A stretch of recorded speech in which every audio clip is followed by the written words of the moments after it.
Media ద్వారా తెలంగాణ ప్రజానీకానికి కూడా మేము ఇవాళ ఐలమ్మ గారి జయంతి సందర్భంగా ఎవరెవరైతే కార్యక్రమాలు నిర్వహిస్తూ ఉన్నారో ఘనంగా నివాళులు అర్పిస్తూ ఉన్నారో అందరికీ కూడా సందర్భంగా కృతజ్ఞతలు తెలియజేస్తూ గతంలో 2001కి ముందు తెలంగాణ ఉద్యమం లేనటువంటి సందర్భంలో ఆనాడు తెలంగాణ వైతాళికులు కానీ తెలంగాణకు సంబంధించి పోరాటం చేసినటువంటి వాళ్ళందరి చరిత్రలు జీవితాలు ఉమ్మడి ఆంధ్రప్రదేశ్ పరిపాలనలో సమైక్య రాష్ట్రంలో మరుగున పడవేసి ఆనాటి పాలకులు 2001లో మా పార్టీ పుట్టిన తర్వాతనే నాకు గుర్తు ఆనాడు నేను డిగ్రీ విద్యార్థిగా ఉన్నా మొట్టమొదటిసారి నల్లగొండలో నిర్వహించినటువంటి సభలో కేసీఆర్ గారు ఈ తెలంగాణ వైతాళికులకు సంబంధించి అందరి పేర్ల మీద కమాన్లు ఏర్పాటు చేయడం జరిగింది. దాంట్లో చాకలి ఐలమ్మ గారిది కమాన్, సర్వాయ్ పాపన్న కమాన్, షేక్ బందగి కమాన్, దొడ్డి కొమరయ్య కమాన్, షోయబుల్లా ఖాన్ కమాన్, తుర్రేబాజ్ ఖాన్ కమాన్, ఇట్లా చాలామంది తెలంగాణ వైతాళికులై కమాన్లు ఏర్పాటు చేయడం జరిగింది. సో అట్లా తెలంగాణ చరిత్రను, తెలంగాణ పోరాట వీరుల్ని తెలంగాణ సమాజానికి ప్రపంచానికి గుర్తు చేయాలనేటటువంటి ఆలోచనతో ఆనాడు ఉద్యమంలో భాగంగా కేసీఆర్ గారు చాలా విస్తృతమైనటువంటి ప్రచారం అందరికి తీసుకురావాలనే ప్రయత్నం చేశారు. సో 14 ఏళ్ల సుదీర్ఘ పోరాటం తర్వాత రాష్ట్రాన్ని సాధించుకున్న తర్వాత మేము అధికారంలోకి వచ్చిన తర్వాత ఐలమ్మ గారి జయంతిని అధికారికంగా నిర్వహించడం, పాఠ్య పుస్తకాల్లో వీరి జీవిత చరిత్రను భాగంగా చేయడం, భవిష్యత్ తరాలకు కూడా వీరి పోరాట స్ఫూర్తి, వీరి జీవితం తెలవాలి, ఒక మంచి ఎక్స్పీరియన్స్గా అనుభవంగా వచ్చే జనరేషన్స్ కూడా ఇవన్నీ తెలుసుకోవాలనేటటువంటి ఆలోచనను ఆనాడు కేసీఆర్ గారు చేసింది.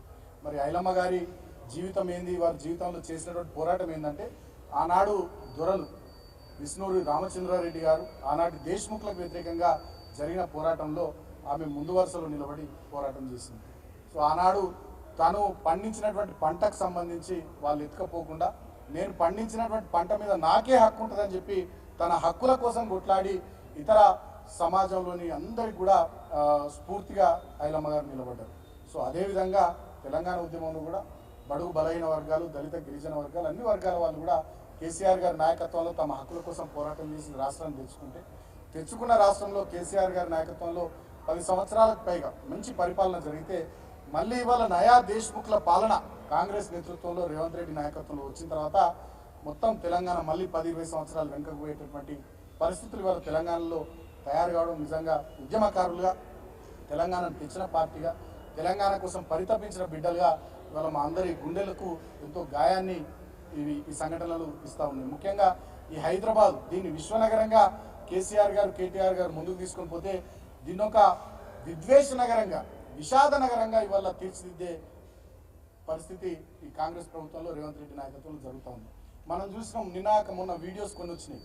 నోమా ఫంక్షన్ హాల్ ముందు కస్తూరిబాయ్ అని చెప్పి వాళ్ళ తల్లి కొడుకు లేదు చెప్పుల షాప్ పెట్టుకుంటే నిర్దాక్షిణ్యంగా బుల్డోజర్తో చెప్పుల షాపును తీసేసింది.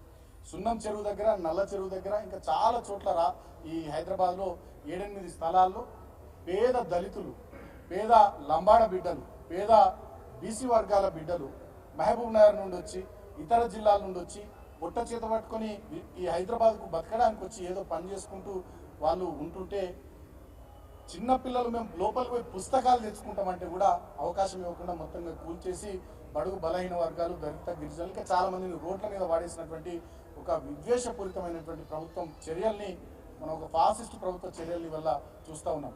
ఆనాడు దేశ్ముఖ్లు ఏం చేసిర్రో ఇవాళ ఈ నయా దేశ్ముఖ్లు కూడా అదే చేస్తున్నారు, పెద్దగా తేడా ఏం లేదు.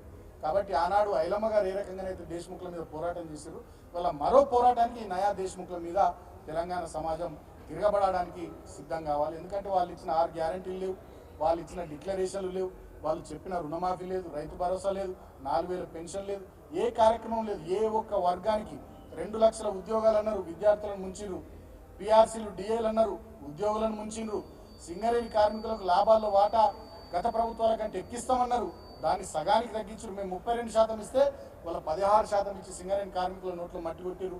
రైతులకు రైతు భరోసా లేదు, పండించిన పంట కొనేటోడు దిక్కు లేడు, చక్కగా కరెంట్ వస్తలేదు, పరిశ్రమలన్నీ తరలిపోతూ ఉన్నాయి. ఫాక్స్కాన్ గతంలో కేటీఆర్ నాయకత్వంలో తెలంగాణకు వస్తే ఇవాళ తమిళనాడుకు పోయింది, ఇంకో పరిశ్రమ గుజరాత్కు పోయింది. సో అన్ని వర్గాలకు సంబంధించి ఇవాళ వీళ్ళ పరిపాలన చాలా దారుణంగా ఉంది. కాబట్టి మరో పోరాటానికి మనం సిద్ధం కావాలి. డెఫినెట్గా ఈ నయా దేశ్ముఖ్ల పరిపాలన మీద ఖచ్చితంగా తెలంగాణ సమాజం తిరగబడే విధంగా మనమంతా ముందుకు సాగాలని ఈ సందర్భంగా ఐలమ్మ స్ఫూర్తిని రాబోయే రోజుల్లో మనమంతా కొనసాగించాలని తెలియజేస్తూ మరొకసారి ఐలమ్మ గారికి ఘనమైనటువంటి నివాళులు బీఆర్ఎస్ పార్టీ తరఫున మేము అర్పిస్తూ ఉన్నాం. Thank you.